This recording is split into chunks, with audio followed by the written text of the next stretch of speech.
This is the VO Life Podcast.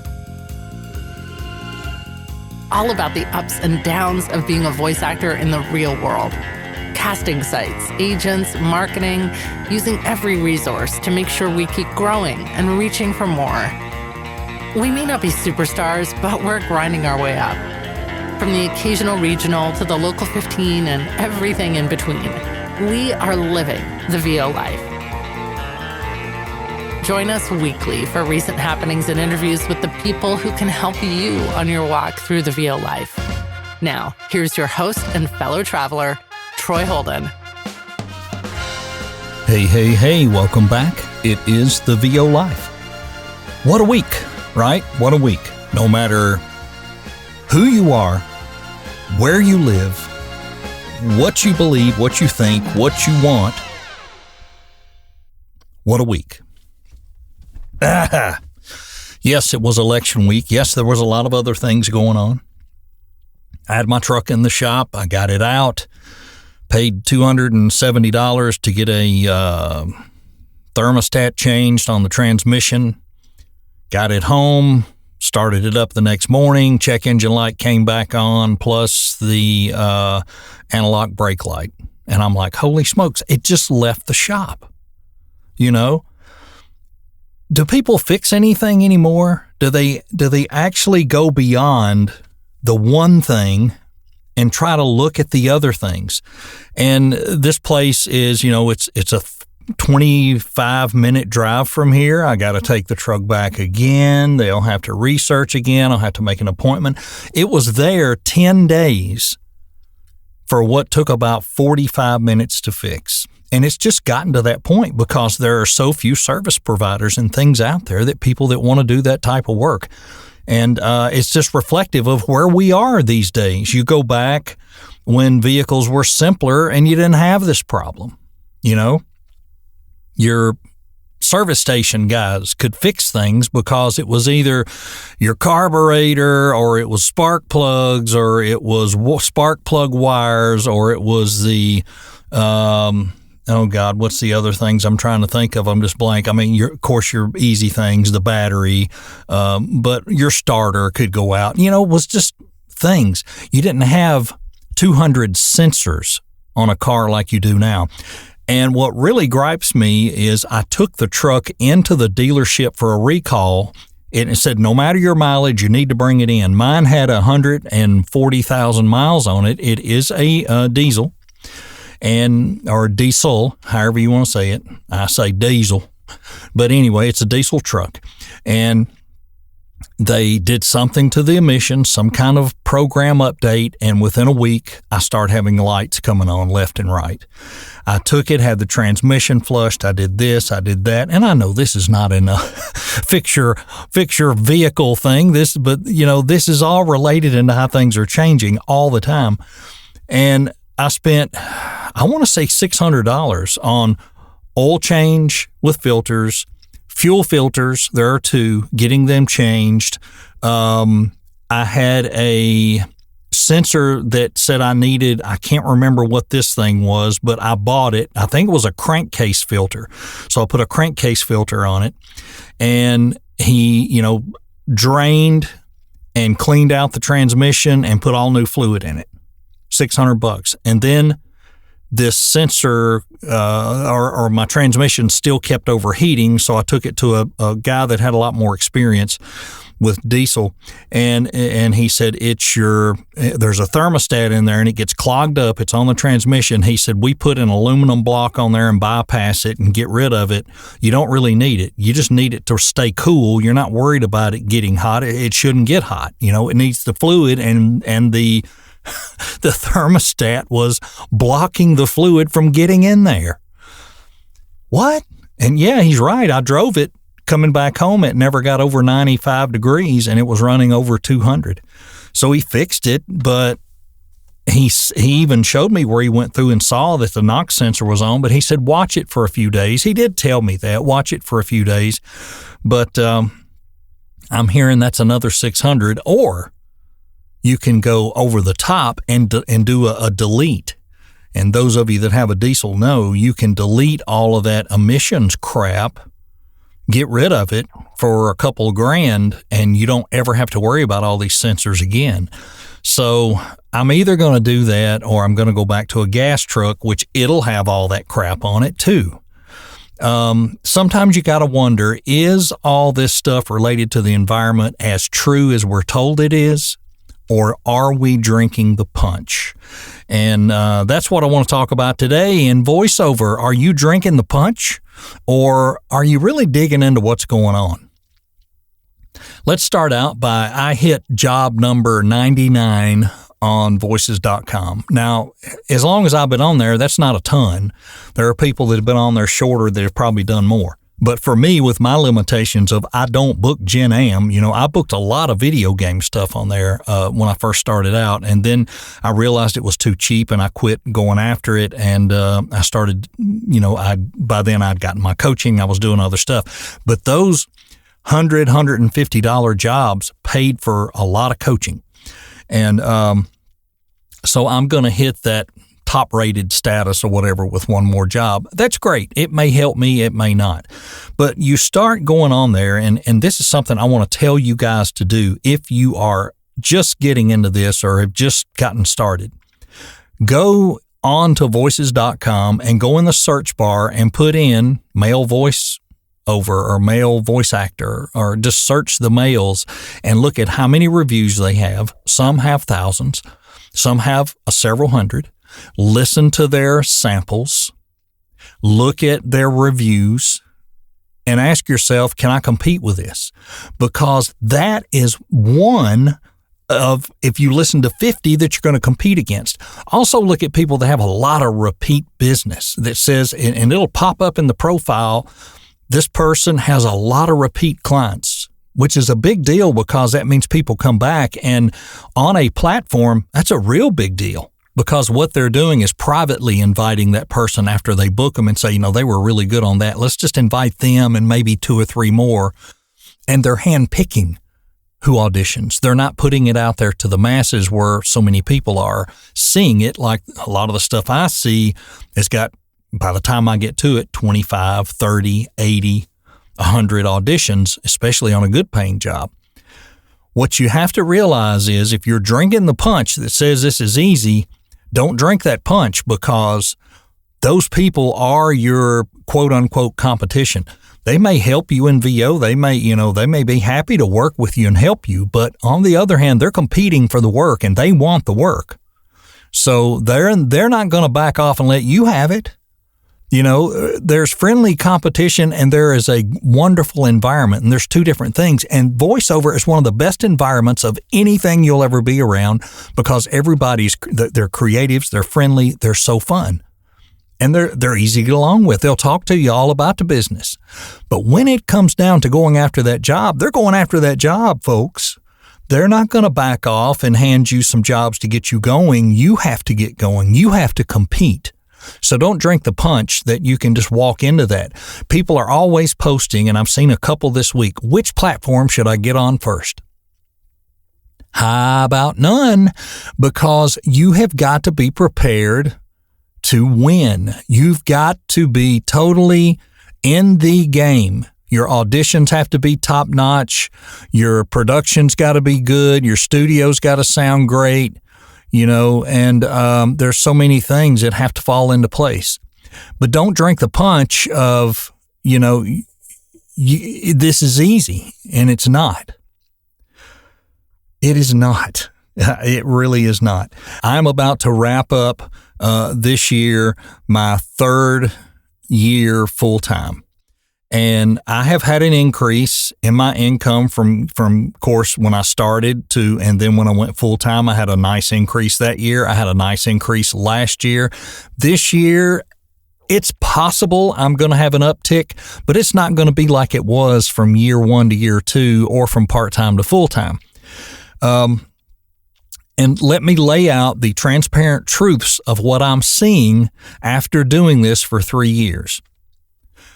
Direct marketing is great to get those clients on your own, but, and I say this with all respect to everybody that does direct marketing and that is living direct marketing, I'm going to tell you the truth about my direct marketing. I have, done a lot of emails and a lot of reach outs and things over the past 3 years. I have had people come back and say, hey, we're going to put you on the roster. Hey, we're going to do this and that. And I've never gotten any work from them. I have had people reach out pretty quickly and give me work. Not much. Most of my direct work comes from me taking people off of another platform and bringing them in where they come back time and time again. That is where mine comes from. How much of that do I have in a month? It's 60% or so. But let me also go a step further and say it's only a handful of clients. If I had double that, I would really be in good shape. So I keep marketing thinking I might land another, but the brutal reality is these clients came from a platform. I'm not going to say pay to play. I'm not going to say the free platforms. They came from a platform mainly. If I were to have kept research on where every client came from, very few come from direct marketing, and it takes up a lot of my time to do that. I spend at least a couple hours a day looking for some new leads and putting them in. But let me also tell you what I've run into lately. And I don't know if any other voice actors will come out and say, yeah, I've seen the same thing, or they may not. But what I have seen is I've had some people reach out to me and say specifically, I am so tired of getting emails from voice actors. Please take me off your list. I don't even know if they use voice actors or not sometimes. So I have changed my marketing introductory email to, if you do not directly hire voice actors, if you use another platform, if you go through agencies, blah, blah, blah, whatever, please unsubscribe so I won't bother you again. And I put a huge unsubscribe button in those emails now. The unsubscribing has not gone up that much. If I send out, let's just say in a week, I send out 100 of those introductory emails, I may have 5 people unsubscribe. Probably more bounces than unsubscribes. And then the bounces are usually just where they just block stuff coming in based on some things that maybe I didn't catch. But that's not often. I do have a terrible habit of I'll put an audio snippet in those emails sometimes, and that will get those bounced. And, I have removed the file and reworded the email and sent it, and it went through, and then they may unsubscribe after that, so it didn't matter. But what I'm seeing is, and I try to put myself on the other side, people are tired of getting the emails because there's so many people getting into voice acting in the last couple of years, and so many of them being told to direct market and how to do it. And it's not wrong what you're being told. It's not wrong.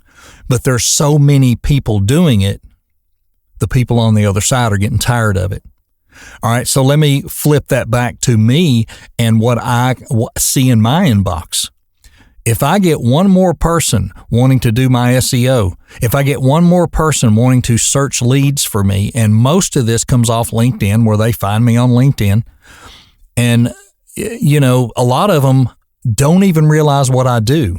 I had one the other day said they could write the content for my copy for my VO. Well, that's not how that works. I don't write scripts. I'm not a copywriter. I mean, I can, but I don't. So they were reaching out for me to do something that I don't even do, and that also tells me they did zero research. Now, I do a little research on my contacts that I add during the week. I'll go out and do some Google searches, and I'll look for places, and believe me, I'm still sticking to regional. I'm not going outside of the South, Southeast, Southwest, and a few states up in the Northwest that seem to embrace the way I sound. So, right or wrong, I may be targeting wrong.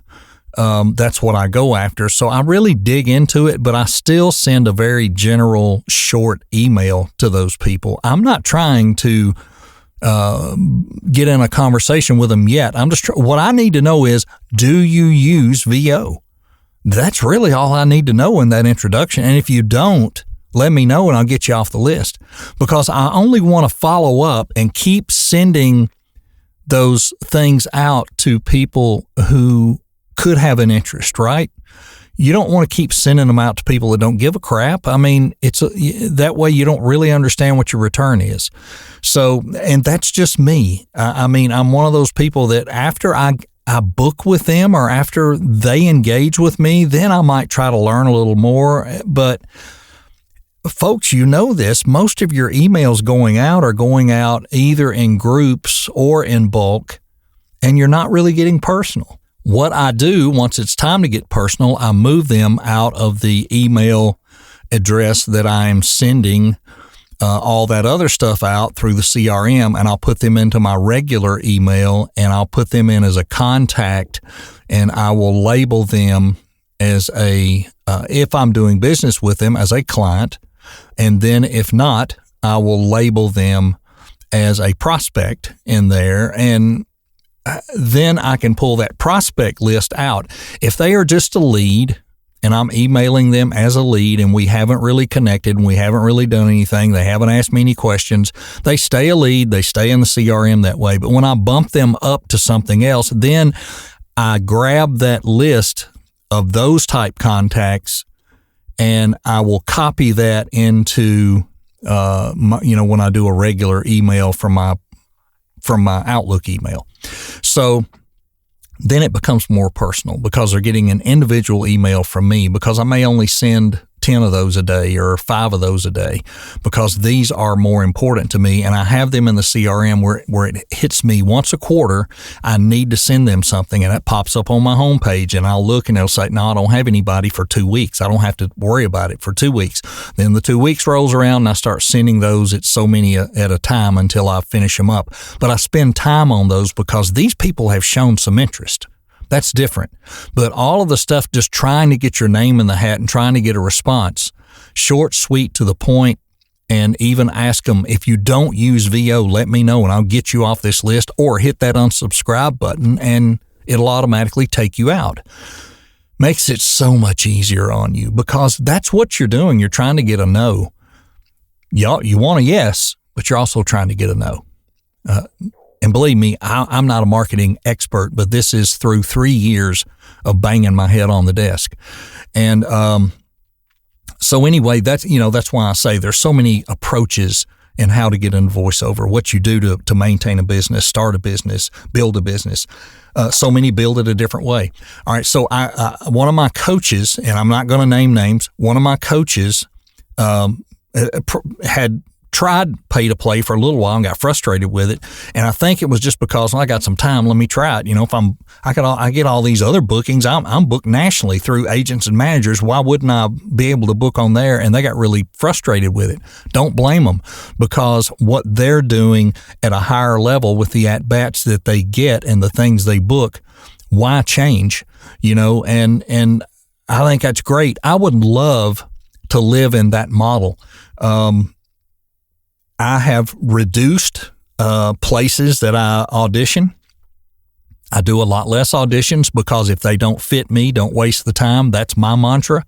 Some people say do them all, roll the dice. Well, I stopped doing them all on 1, 2, 3, and now I'm in top 20%. I've never been in top 20%, so I'm about to I'm in the 395 level, and after I get through this back surgery, I'm going to up myself to the 888 level and hopefully see things a little faster, and I may have a little better chance, and I'll try that for a year. But I will continue to only audition for what fits. Just maybe I'll get in quickly, and maybe I'll get more bookings this way. We'll see. VDC, no plans to change. Keep auditioning for what fits. I'm booking fairly regularly on there for me. I don't know what some people, how many they book a month. I'd say some people book a whole lot a month, but if I can get 2 to 4 jobs on there a month, and plus my regular stuff, plus book one on 1, 2, 3, plus my Fiverr, which this month has been awful, I'm pretty happy with that. And like I said, the trick is, I said this earlier, my base of my handful of people that come back week after week, I need to double that. instead of having, and I'm just using an example, instead of having 6 people who are ordering something every week and some multiple times during the week, I'd like to have 12. And if 12 were doing that and that base doubled, I could probably even take a better approach to my auditioning. And I think that's key, because that base is coming in and it's taking care of the bills, it's doing this, it's doing that. Well, you pad that base a little more where you have a little more breathing room, then you are able to take a little more time on some of the other auditions, because you can really read over them and say, yeah, that one's for me, let's do this, and put the effort into it to make sure you connect to it, or, you're just able to market better or do things better because you have this stuff coming in.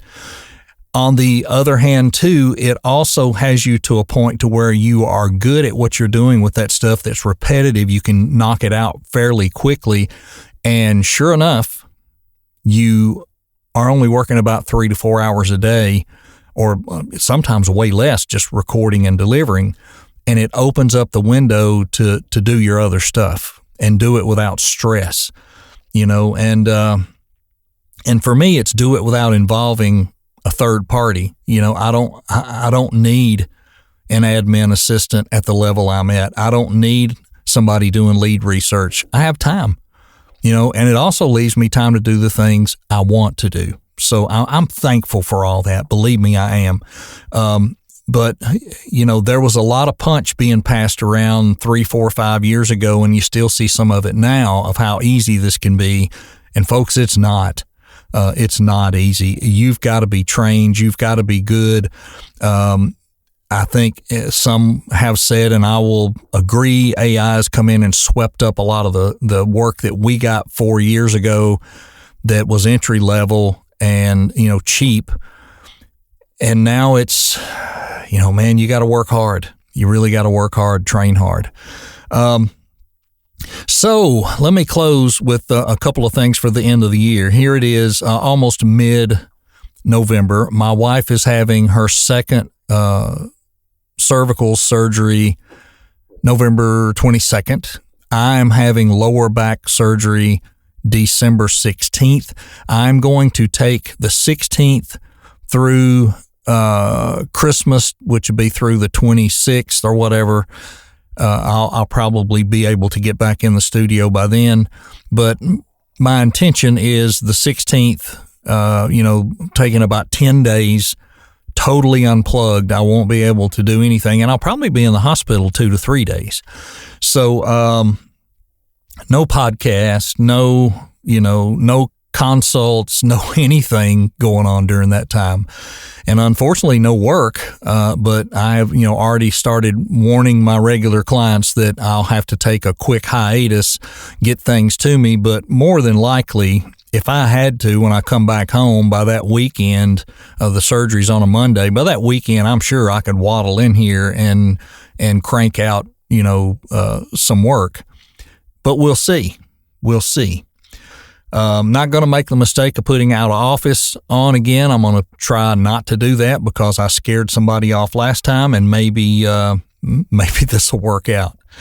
But I've just got to take that break. I've put this off and put it off, and I've got to get this done because I keep waiting. It's just getting worse, and hopefully it'll relieve some pressure and pain, and by springtime I'll be in a lot better shape and get back on a horse with some confidence, I hope, and get back in the woods because that is so peaceful and I really, really, really miss it. So if I'll try to drop one more before Thanksgiving, before I go and have my surgery, but I just want to say to everybody out there, stay positive, stay focused, stay friendly. A lot of things happened this past week, but let's not all turn on each other, and let's not worry about each other's beliefs and opinions as much as we need to worry about loving each other, taking care of each other, and being kind to each other. And that's what it's all about as we move forward in the VO life. See you next time. This podcast was produced under the authority of the Podcast Police, who may or may not have investigated the host and guests prior to broadcasting. Any unlawful statements will be investigated further and persecuted to the fullest extent of the podcast law.